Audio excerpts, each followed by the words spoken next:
Good morning. We're going to get started soonish. I could probably turn the volume up high enough to get through, but we've got Wells Connection. I played it all the way through yesterday. I tried not to touch anything between that success and this morning. Of course, that means everything turns itself off in the meantime. So I have now touched it again, but just to turn everything on, and it's all showing up the way I expected it to.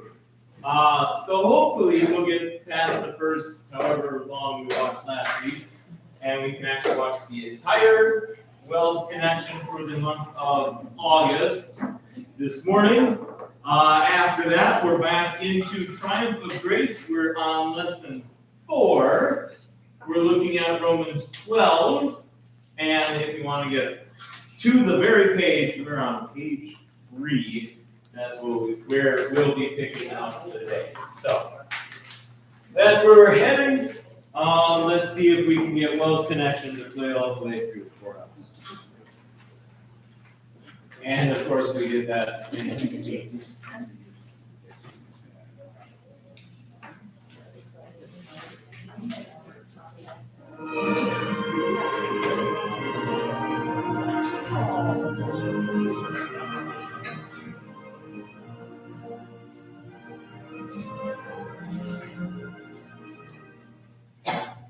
Hi, I'm Wells President Mark Schrader. Earlier this summer, I had the privilege of traveling to Schoenfeld, Germany, to attend and to preach at the convention of the ELFK Synod. This year's convention was especially meaningful, as the ELFK celebrated its 150th anniversary and 150 years of fellowship with Wells. God has blessed the partnership between our church bodies, uniting us in a shared confession of faith and in the work of proclaiming Christ's saving gospel.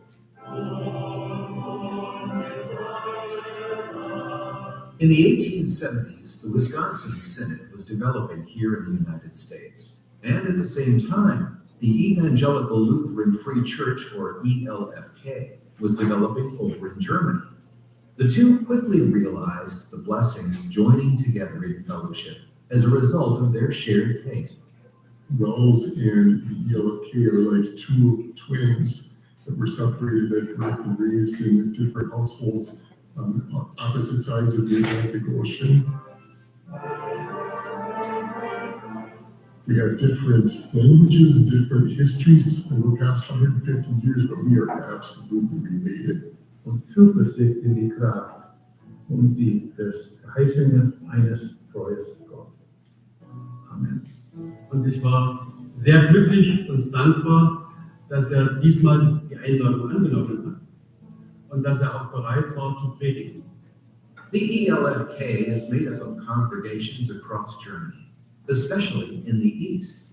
It also operates its own seminary, Lutheran elementary school, and publishing house.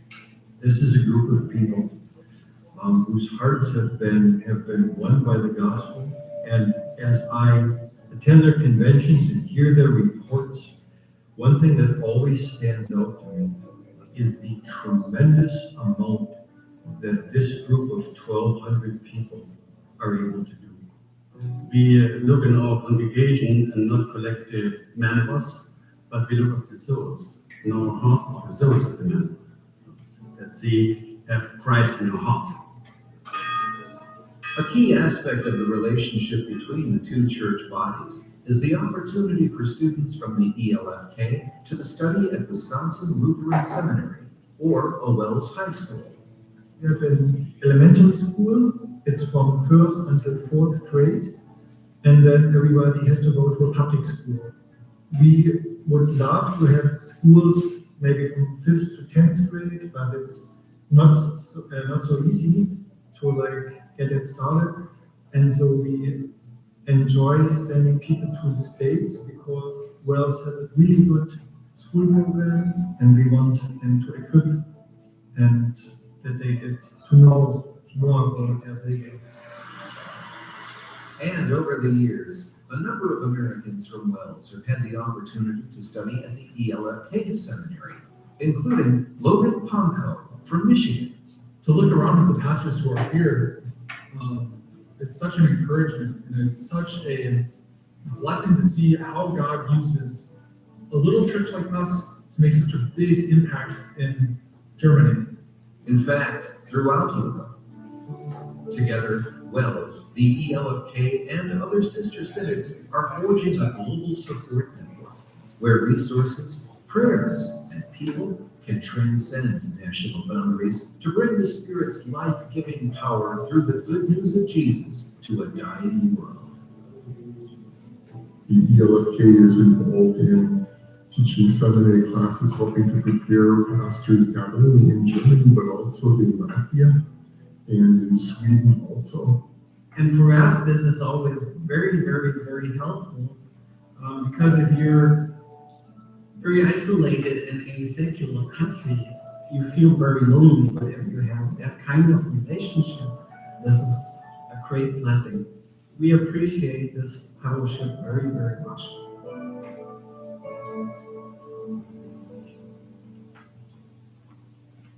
The fellowship between Wells and the ELFK is another reminder that God's church stretches far beyond national borders. Together with sister synods around the world, Wells is a part of a global network, united in sharing the good news of Jesus Christ. To learn more, visit wells.net/missions.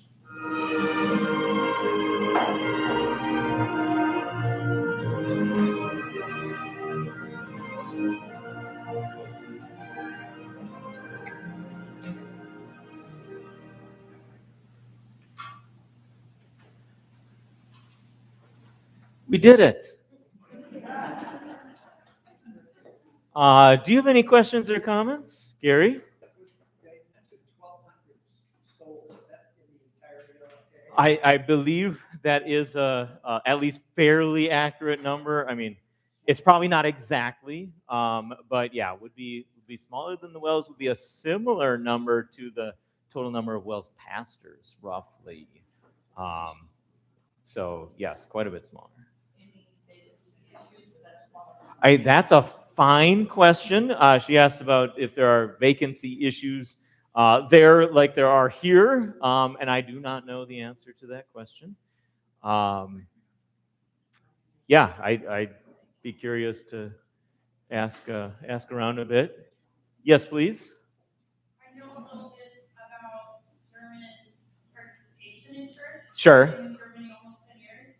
They're fearful of going to church because they have to pay a state tax automatically. So it keeps them from going to church because there's a mandatory tithing to the government. Yeah, there are definite issues in history with Germany and religion. In part, why it's so important to acknowledge that this is a free church. I don't know how far to go into it because I'm not an expert. We had a German student who was here with us. Boy, that must be 15 years ago now. And he and I talked quite a bit about the Lutheran Church there, Lutheran Church here, did some research, learned that in Germany there are at least 3 distinct Lutheran denominations, much like there are in the United States with the ELCA and the Missouri Synod and the WELS/ELS, since we're in fellowship, kind of consider them in the same regard. And so we have a sister synod, which was the entire point of this. There is a church that has an association with the Missouri Synod, so there's a connected system of Lutheran churches. President Schrader mentioned that we are members of a global network. Officially, I mean, you can find details about that from the CELC, Confessional Evangelical Lutheran Conference. It's not exactly equivalent to we're in fellowship, but it's pretty much accurate across the world. So there's a similar organization, and Missouri Synod and a church in Germany are in there. The biggest, well, by numbers, Lutheran church in Germany, I call it the state church, and the German student told me and showed me in writing, Germany does not have a state church, and they have on the law which says it is not a state church, but it charges taxes to support the church, which is, to me, almost definitional of what I would mean by saying it's a state church. And so, I mean, you saw some of the pictures of just like German landscape and the beauty there. Of course, Germany is where the Lutheran Church began, and you can think about history for a time. If you were in charge of an area or a region, and this was before Germany was unified into a whole, so there were just pieces like states within what's now Germany. The ruler of that area, if he were a Lutheran, everybody was a Lutheran. If the guy next door, the leader, was Roman Catholic, everybody was Roman Catholic. And that was law for a time. And then eventually we get toleration and legal and so on. But you have this challenge where church and government get really intertwined, like we're collecting taxes to pay for the churches. That's not a good thing. Scripture reminds us that the church has different interests than the state does, and you can get the church to do things on behalf of the state, but it doesn't really work the other way around. So whenever church and state get mixed up, that hurts the church. And so you go a little bit past that, and you have some amazing, traditionally Lutheran churches that are, these beautiful, ornate, old churches, and most of the time they're empty except for the tourists that wander through. So my understanding agrees very much with Courtney that having German people in church is a challenge, but we've got this small group, and you heard, mostly in East Germany, which is interesting historically for us too. This was not the area that was free through things like World War or after post World War II, until other things took place. So, anything else we want to say or ask about the ELFK? Did you have anything else, Courtney? You were okay. Yeah, glad we got through. It is interesting. have had a chance to meet here and there. We talked about pastors and exchange programs. I mean, it's been a long time since I've rubbed elbows with any of our German counterparts, but you can just hear from that perspective. It's a group that's just 1,200. It really is nice to know, and I shared this with, we went to the youth rally, and I think one of the exciting things for teens, we've got a relatively small group of teens, and even if we had a big group, say we had 20 teens here, well, it's different to go to a place where there's 1,700 teens gathered. And some of us have had similar experiences going to something like a worship conference or going to a leadership conference where you get a big group and you get to kind of enjoy what we know is true, that there are Christians like us all over the world, including in fellowship with us, teaching the same things, but you don't always get to see that on a day-to-day. And so having a President Schrader preach or having these opportunities to celebrate, it really is a special thing to say, hey, we're in fellowship, and that means we get to help each other out in special ways, and we get to pray for each other. Not that we don't pray for Christians throughout the world, but we have these even closer connections and special connections. So I appreciate it. Like I said, glad the technology didn't let us down this time around, and we got to get through that one. All right, let's turn our attention to page 3 of lesson 4, Romans 9 through 16, the triumph of grace, and let's offer a prayer together.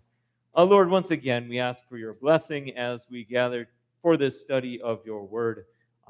Help us to grow in faith and understanding, and also to apply the things that we learn here to our lives. In Jesus' name, amen. We almost made it to the end of the list. Last time we were just shy. Paul talks to the Romans. Let's think whole context. You are to offer your bodies as living sacrifices. What does that mean? We're not going to be conformed to the pattern of this world. We're going to be transformed. And what does that mean for us as individuals? We function differently. We have different gifts. God has distributed them in different ways and different amounts. And verse 6 says we've got different gifts according to the grace God has given us. If the gift is prophecy, do it in complete agreement with the faith. If it is serving, then serve. If it is teaching, then teach. Encouraging, then encourage. If it is contributing, be generous. If it is leadership, be diligent. If it is showing mercy, do it cheerfully. 7 different gifts specifically mentioned. Now, don't think of that as, well, that means there are only 7 gifts that we recognize within the church. Not the point of this section, right? But to give us some ideas, and we see that also for some of these, Paul's got a little more to say. In others, he just says, if you've got this gift, use that gift. Right? If your gift is teaching, then teach. But if your gift is prophecy, he doesn't say, well, then prophesy. He says, watch out for this pitfall. Make sure you're doing it in connection with, in complete agreement with the faith. Right? Don't get caught up in what could be a challenge for using that particular gift. So we have one left, showing mercy. What do you think of when Paul says showing mercy is a gift? You can either give me a definition or example. Your choice. Showing mercy. Courtney, get us started. I'm cheating because I wrote that when you said a few studies ago. You said instructions for using this gift is to do it cheerfully to provide for others. Did we get to this already? You said it. I said it. I mean, that sounds like a good answer, right? And certainly, Paul's special instructions are do this cheerfully, right? We find it there. All right, I could have said more, so let's say a little bit more. What do we mean, showing mercy? So when I think of it, if I see a fellow Christian sinning, my way of showing mercy is to remind them what God says about their behavior. Okay, so we certainly have an obligation of love toward others that we help them see why they need Jesus, right? I'm not sure that I would quite call me pointing out their sin mercy, but there is kind of a, yeah, there's a path where, right, that if we get past that step, now there's something to that. There is certainly a way that we want to use these gifts in the context of, let's say, law and gospel. We go through this list and go, oh, I haven't always been cheerful when I'm doing this, or I haven't always been generous. And so that is law for us too. And the assurance that, this is third use of the law. This is, as a forgiven Christian, how do I live my life? I got to keep going back to that. Well, you're forgiven.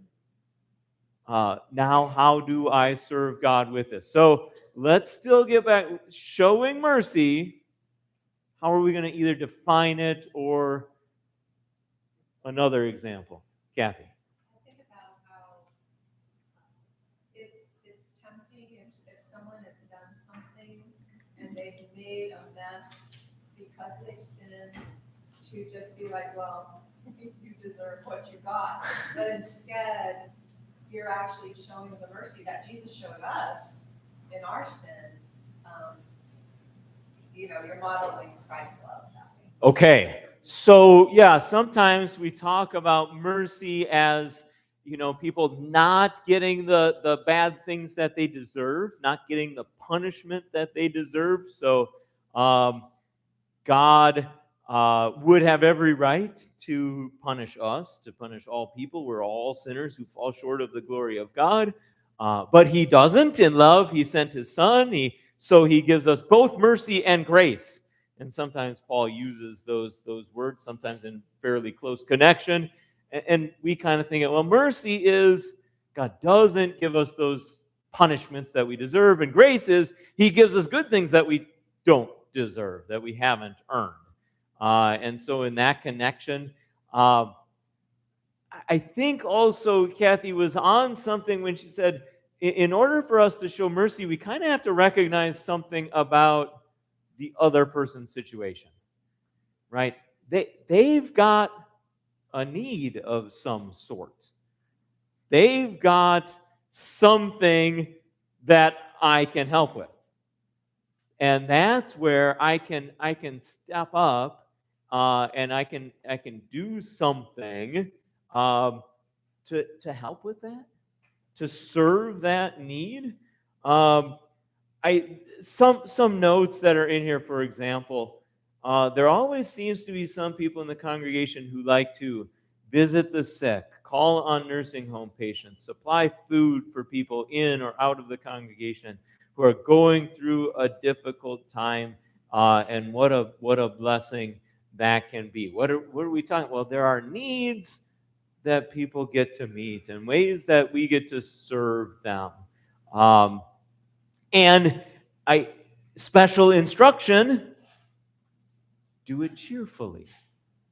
Kind of suggests that, okay, there might be some sort of pitfall in here where maybe I feel like, well, I have to do this because that's the, like the thing I'm supposed to do.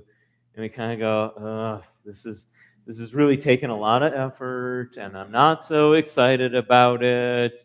And maybe that starts to show where this is not necessarily somebody's gift. If they're feeling like, oh, what a drudgery this is to help somebody out, In the meantime, right, there are people who they're always ready. And they're always excited. They're like, ooh, tell me about this person that has some need so I can help out. And those who maybe struggle with some of these temptations go, whoa, that's really weird. It's not weird, it's sanctified and wonderful and a gift of God, isn't it? And the other thing maybe is, if somebody's in the hospital and a member goes and visits them, maybe that person says thank you, but that's not something that's going to be widely known. It's not something, this is not a get yourself a pat on the back sort of a spiritual gift, right? So doing it cheerfully, even if people don't really notice that these are the things that are going on. And that could be, I said, like somebody maybe is very thankful and expresses that. Somebody could also be thankful but isn't very good at expressing that. And so we could get discouraged too. But Paul's encouragement here, do this cheerfully, do this cheerfully. Ways this is used or ways this gift is operating in our congregation. Have you ever had experiences of this? I can tell you for sure that I have, many times over. I read some suggestions from the leaders' material here, meals, visits, and I can also tell you I've heard from people who are very thankful and maybe haven't always felt like they've had an opportunity to share that thankfulness with others. Anything else we want to add to showing mercy here in the congregation? Anything else that you want to say about the whole list of 7, beginning with prophecy and ending here with showing mercy?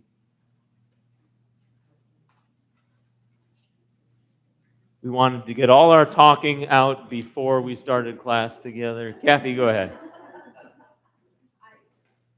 I think for me, it's nice to read this, realizing that he is saying that we are not all given the same gifts. Right. And I'm like, I'm not like her. I wish I could be like her. What is wrong with me? It's not necessarily, it could be a heart problem too, but it's not necessarily that something's wrong with me. It's just we're all getting different gifts. Yeah, thank you for mentioning that, bringing that up. I do have a few notes kind of to that point. And just remembering how this goes in the context. Paul is talking about how all of these different gifts serve the church, serve the body. And again, it's not here in this section, but in other places he says, well, what good would it do if the whole body were ears or if the whole body were eyes? There's a reason we have different gifts and different members. And sin, this is what Kathy was getting at also, says, I want to have the gifts that I like, or the gifts that feel like, that they're the ones that people notice, or the ones that people care about. And remember how Paul started this. He said, look on yourself with humility. Don't think of yourself more highly than you ought. And we also said there's a counterpoint to that. Don't think of yourself less highly than you ought, but more highly says, well, I have a right to demand certain things or expect certain things. And maybe I do look with jealousy on somebody else. And so if I might maybe translate a little bit, Kathy said it could be a heart problem, but it's not. The heart problem is where I compare and I don't like what I see. It's not a heart problem that there are things that other people are better at than me, or places where people serve better than I do. That's what this whole section is about. And so Paul really would have each of us look at our own gifts and say, how can I use these gifts? And how can I be serving others? Because, right, it's not about what do I want to do or what feels best for me. It's about how do I serve the body? Go ahead. I think sometimes members may not even realize that they have a gift. And so it's kind of nice if there's another member in our congregation that points that out to them. Yeah. I've noticed this about you, and I think that's a wonderful gift, and you could use it maybe in this way. So I see that as a possibility. Yeah, there was some of that when we talked about the encouragement section here. But exactly right, that sometimes we need a little help seeing. You are really good at this, or you could serve in this way. And I think especially as maybe somebody is not as familiar with all the different aspects of what goes on in our congregation, that people who have been involved in serving in various ways maybe can make some connections. Say, oh, here are things that I've done or I know other people have done, and I see some of those same gifts in you. And so there is that aspect, but it all goes back to, this is Paul's list of gifts that God has given to people. And so if we look at something that he's given to us and say, well, clearly I'm better than somebody else, or people should appreciate me, I'm not seeing it as a gift anymore. I'm seeing it as about me. And what's encouraged here is I see the gifts that God has given me and I use them, so I also appreciate the gifts that God has given to other people. Right? Not jealousy, thankfulness. Oh, look at how God is using that person and how that's, again, serving our congregation. There was a question way back about, is this about like the church at large, or is it talking about a congregation?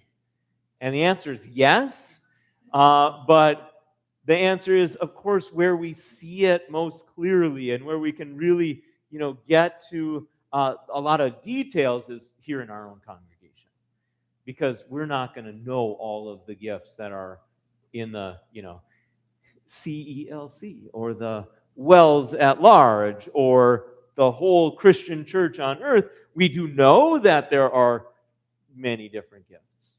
And so even our congregation to say, hey, what are the opportunities and what are the blessings that God has given to us in this place? How do we serve in that way? Kind of fit that bigger picture also.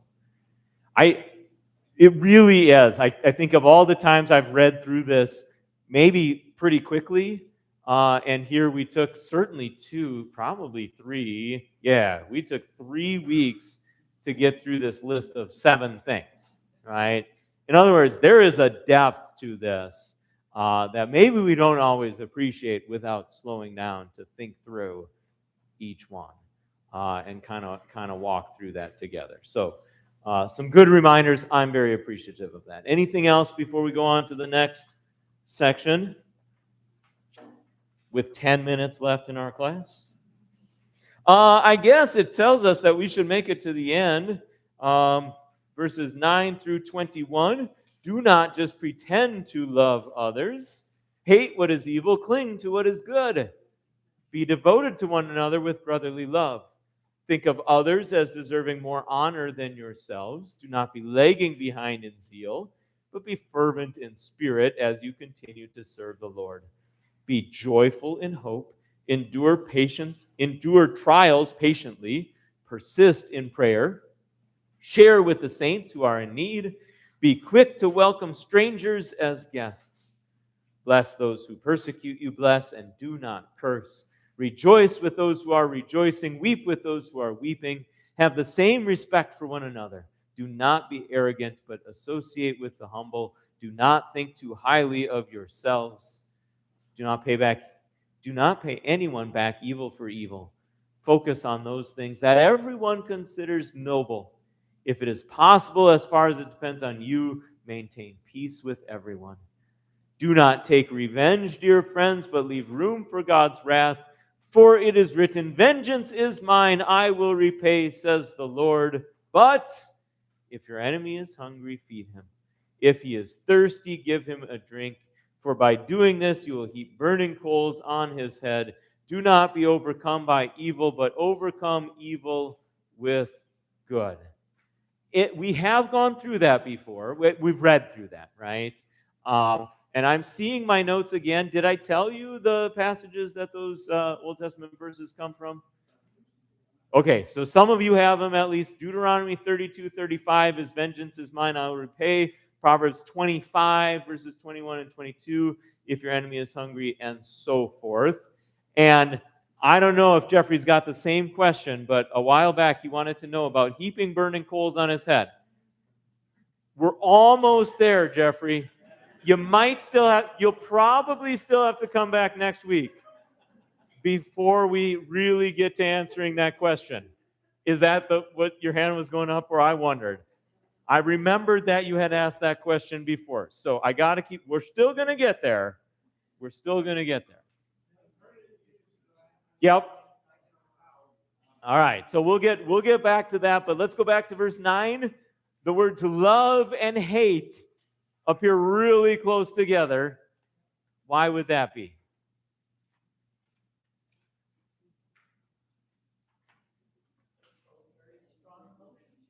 We've got strong emotions, no doubt.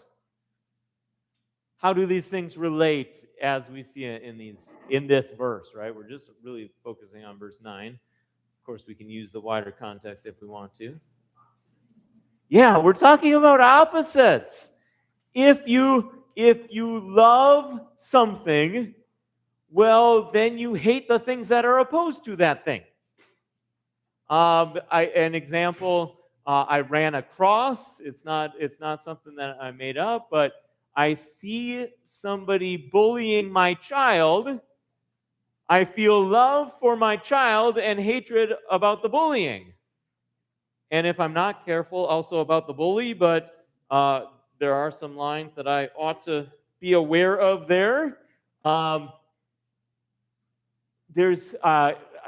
We could even go to my child maybe doing the bullying or whatever other sin, right? I love the child, but I hate the action, right? So there are things, I feel compelled to have consequences, even though my child doesn't like that.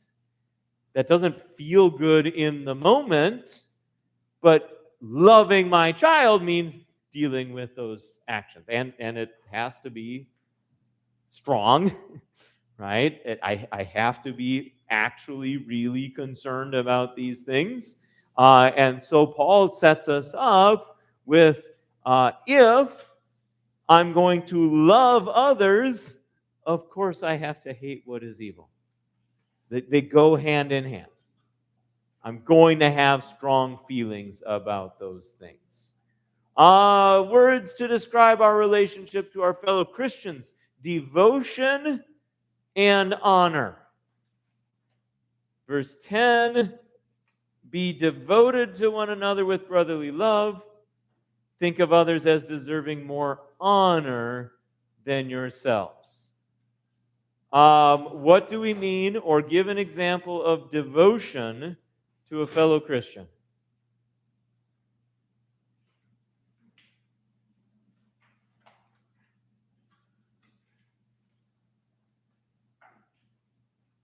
Jeffrey.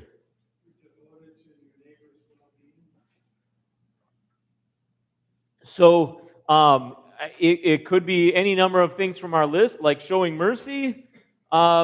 if I see that need, I have an interest in helping out, and even if there are things, it's tough to schedule, it's hard to find the time, I still work through that, right? I'm devoted. I'm got a real driving interest in that. So devotion. I'm going to have a real pointed concern for that person. Courtney, did you have something to add there? Devotion, like a willing heart. Yeah. You have a willingness to serve them. I really care. I really want to serve them. That's something that's heartfelt. So it's not something that, that didn't work out, so forget about them. But no, I've got this consistent interest. Anything else we might want to add to thinking about that? How about an example of honoring a fellow Christian?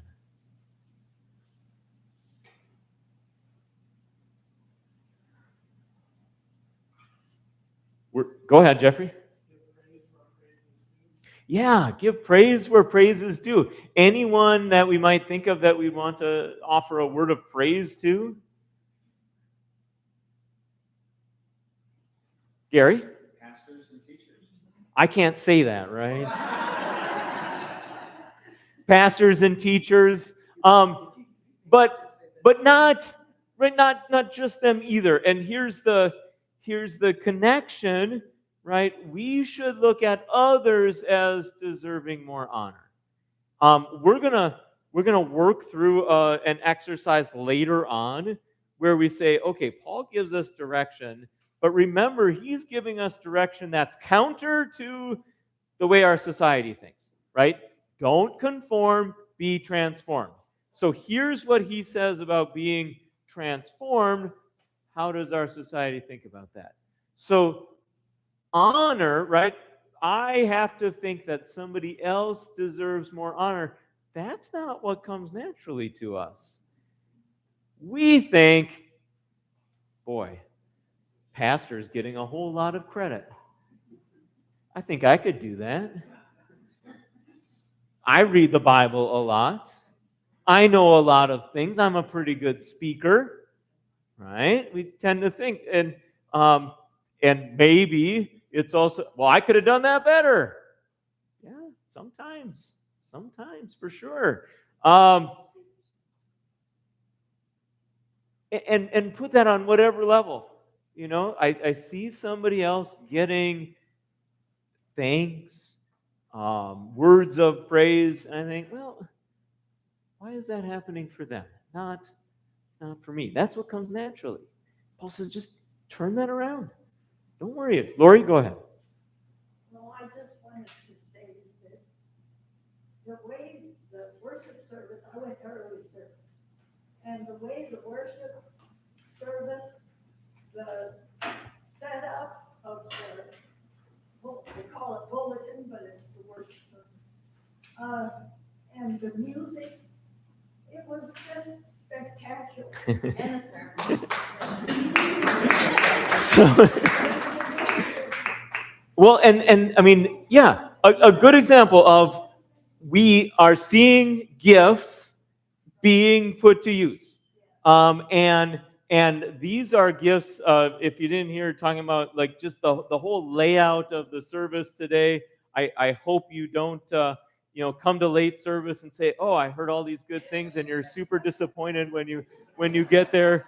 But like the people who put together our hymnals worked really hard to say, hey, we want 3 readings that connect in a really strong way. I think we saw that that they did, and I agree.